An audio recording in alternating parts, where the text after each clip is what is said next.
মার্কিন ইসরায়েলি হামলায় নিহত হয়েছেন ইরানের সর্বোচ্চ নেতা Ayatollah Ali Khamenei.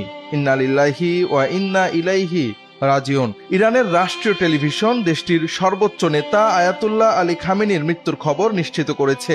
Al Jazeera, BBC, CNN সহ একাধিক আন্তর্জাতিক সংবাদ মাধ্যমেও প্রচার হয়েছে মুসলিম এই নেতার মৃত্যুর খবর। কান্না বিজড়িত কণ্ঠে এক ঘোষণায় রাষ্ট্রীয় টেলিভিশনের উপস্থাপক দেশটিতে 40 দিনের শোক ঘোষণার কথা জানিয়েছেন।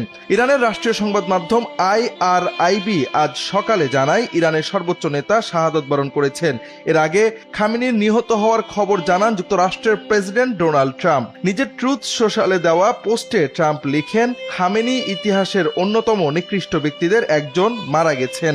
রয়টার্স বলছে আয়াতুল্লাহ আলী খামেনি গতকাল শনিবার সকালে তেহরানের নিজ কার্যালয়ে হামলায় নিহত হয়েছেন। ইরানের সর্বোচ্চ ধর্মীয় নেতার শাসন ব্যবস্থা চালু হয় 1979 সালে ইসলামী বিপ্লবের পর থেকে।